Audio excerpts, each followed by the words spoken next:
বাবা তোমার দরবারেতে কেউ ফেরে না খালি হাতে।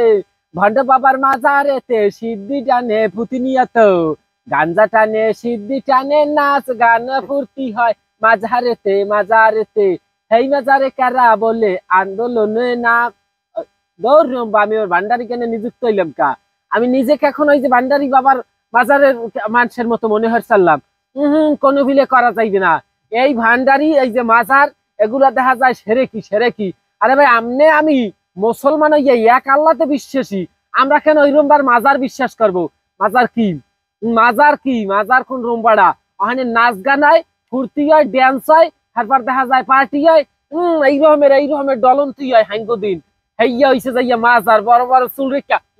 আল্লাহু আল্লাহু এই বলে খালি চুলের লারানি মারানি হয়। আর হেহিনী ভাইয়া বিভিন্ন ধরনের ড্যান্স ফুডায় মাতারি বেড়া মিললিয়া। আবার বাবার কাছে যাইয়া, বাবা আম্মে আমাকে একটু দেন, পায় না? জন্মের পাওয়া পায়। মানে এটার বন্ড ব্যবসায়ী বাংলাদেশে। এই ব্যবসায়ীকে এখন অনেকে আবার দেখা যায় মাজার মাজার ভাঙছে।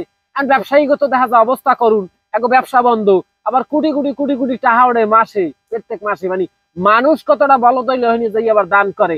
আছে কিছু মনে আছে যারা দেখা যায় কোনো আনি হাম চিন্তা মাজারে মনে হয় 2 টিয়া দিলে আমার কাম হইবে। আরে বাবা ওই 2 টিয়া না দিয়ে খয়রাতেরই দাও, নামাজ পড়েও দেখবে আল্লাহ পাক এমনিই তোমার উপকার করবে। যে বেড়া দুর্নীতি মরি গেছে আর কবরের দ্বার যে রইল লাফালাফি কান্দাকাটি করলে কোন রোমবাড়া হইবে? আর যে বেড়ায় মরছে বেড়ায় কই গেলে যে আমার কবরের আশেপাশে হইয়া এইবার এই রকমের হুমুর হুমুর গান বাজাবা, এইবার এই সিদ্ধি টানবা, ওই যে জুয়ার আসর পাতা তাস খেলবা, কোনো হালার ফলায় কইয়ে যায় নাই। এখন যে হালার ফলারা এইগুলো পালন করে এক ভিড়ের লাগে জোতার দিয়ে আর আবার আন্দোলনের নামে মারে। আন্দোলন আন্দোলন ছুড়েই দেওয়া লাগে। এটা মাজার ফুড়াই আর আবার এই মাজার ভাঙছে দেখে আন্দোলনে নামছে। আমাদের মাজার ভাঙলো কেন? মাজারে বই যে তোমরা নারী লইয়ে ফুর্তি ফুটাও, হেডাকে হেডা সমস্যা হয় না। মানে হেনি বই যে ভণ্ডামি ফুটাও, মাজারে দেখুন যাই এখন নামাজ রোজা লাগে না। হারা কি সব বাবারে বিশ্বাসী।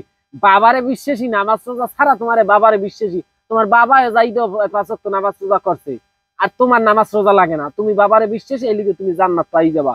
এহকাল পরে পাইতেও পারো। জান্নাত মুগ এলাকা একটা আছে, ধরা খাইছ কয়দিন যাই হোটেলে কয়েকদিন আগে। এই জান্নাতের নাম তোমরা এই জান্নাত পাইতেও পারো। এখন যাই হোক কথা বাদ দিয়ে কথা হচ্ছে এই মাজার দেখা যায় এগুলো বিশ্বাস করা যাবে না। এগুলো সব ভণ্ডামি, এগুলো সেরে কি। এগুলো আমাদের মুসলমান যদি বিশ্বাস করে আমাদের ইমান নষ্ট হয়ে যাবে। অন্তত পক্ষে হেলিজ্ঞ হইলো এই মাজারে আমরা কেউ বিশ্বাসী না, এই মাজার আমরা বয়কট করলাম। আর যে মুসলমান মিছিল লইয়ে রাস্তায় নামবে হ্যাঁ গো জন্মের ওসান ওসাইয়ে ঘরে উঠে হইবে। আর মাজার যে কয়টা ভাঙছে আর ভাঙ্গার দরকার নাই, তোমার মাজার এই গান বাজনা চলতে দেওয়া যাইবে না। মাজার আছে থাক, কিন্তু দেখা যায় গান বাজনা যাতে না হয়, মাজারের মধ্যে আনন্দ ফুর্তি না হয়, মাজারে এইগুলো করা যাইবে না। আর মাজারে কোনো ভাই বোন বিশ্বাসী হইবেন না। মাজারের প্রতি কোনো বিশ্বাস রাখেন না, আল্লাহ পাকের বিশ্বাস করেন, তাইলে দেখবেন ইনশাল্লাহ আপনার সমস্যার সমাধান হইবে। মাজারে বিশ্বাসী করলে সমস্যা আরো বাড়বে, কই দিলাম। যাই হোক, ভালো লাগলে ভিডিওটা অবশ্যই একটু শেয়ার করিয়া সবাই বাংলাদেশের সকল মানুষের একটু কি কয় ওটাকে, এই যে জাগ্রত করেন, বিবেকটাকে একটু নাড়া দেওয়ান। মানে মানুষ হয়েছে অন্ধভক্ত। এই লিখ গেলেও ভিডিওটা শেয়ার করেন। ভালো থাকেন, সুস্থ থাকেন। কালাবাই পেজটাকে এখন অনেকে ফলো দেন নাই, ফলো দিয়ে পাশে থাকবেন।